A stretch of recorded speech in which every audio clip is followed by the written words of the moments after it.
In verse 8 and 9, this is what he says. I'm going to illustrate how this works in a second, but let me just give you the text on where I'm getting this from. Finally, brothers and sisters, whatever is true, whatever is noble, whatever is right, whatever is pure, whatever is lovely, whatever is admirable, if anything is excellent or praiseworthy, think about these things. Okay? It's not just that you need to stop being anxious, right? You hate that? When someone's like, why are you so worried? Why aren't you so depressed? Why don't you just stop it? And your friends say that to you, right? And you're like, I can't, right? Anybody know what I'm talking about? Okay? I can't. I just can't stop it. My mind is stuck. I'm not telling you to do that. I'm telling you to put off, vomit out your nasty thoughts, your worries, your anxieties, your freaking out about your faith or your reputation or your sports or this or that. Cross country's kicking your butt. You don't feel like you're going to make your time. Whatever it is, I'm freaking out about this. And God, give me your peace. And now, it's not finished yet. Now I'm going to fix my mind on what is true. Jesus said in John 8:32, then you will know the truth, and the truth will set you free. There is freedom in truth. There is healing in truth. When you feel enslaved to anxiety, like you're handcuffed, the truth will free you.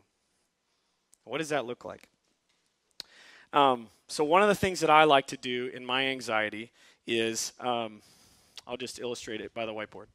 So, sorry, I'm not saying that these ones aren't like good worries. So one of the things that I like to do is I try and think about the worst case scenario, which sounds, again, kind of morbid.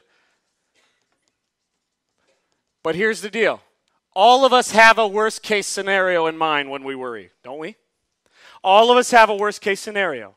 What's the worst that could happen in your circumstance? Okay? Maybe it's death. Maybe it's your own death or death of a loved one, right? Maybe it's loss. Maybe it's loss of something, loss of a person that you love, loss of a boyfriend or girlfriend. Maybe it's loss of reputation, right? Reputation or people. Maybe it's failure. I would say that those are oftentimes the worst case scenarios. Death, loss, failure, right? These are things that we all worry about, and if we boil all of these worries down to one or two things, it's something like that. We're afraid that we're going to die, or someone we love is going to die. We're afraid that we're going to lose something we love, maybe a material possession or a spot on a team or a best friend because we had to say something hard to them, or we're afraid of failing and not being good enough. Okay? Now, how does the truth set you free? In all of these circumstances, I oftentimes will do this. I will think about the worst case scenario because your mind just gets stuck on these. And I will pull out that worst case scenario. For me, it's death. Okay, so let me just give you a thought experiment here. If I am afraid of death, physically dying, and I am afraid of how I'm going to die, when I'm going to die, that my heart's going to just stop beating, or that my lungs are going to stop breathing, which I've thought about more than once, okay? I take that thought, that fear, that worst case scenario that I'm feeling, and I bring it out and I just evaluate it. Okay. Now ask yourself these questions. Is God good? Is God in control? Is hope real? Okay? I'm going to leave those on there so you can write them. But what I do in every one of these worst case scenarios, can you guys all see that? What I'm going to do in all of these worst case scenarios is ask these questions.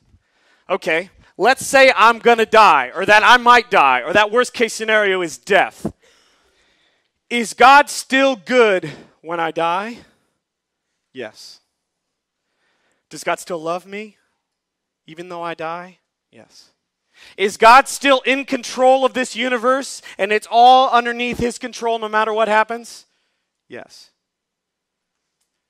And is my hope secure in heaven, that I know that I'm going to be with Jesus forever no matter what happens to me? Yes. And what you will find is when you take your worst case scenario worry and you bring the truth onto it, it begins to disarm it. My fear is death, but is God still good in my death? Yes. Is God still loving to me? Is he still in control? Is he not surprised by my death? Yes. Is my hope secure in Jesus Christ, no matter what happens to me? Yes. And it weakens it. This is what Jesus meant when he said the truth will set you free.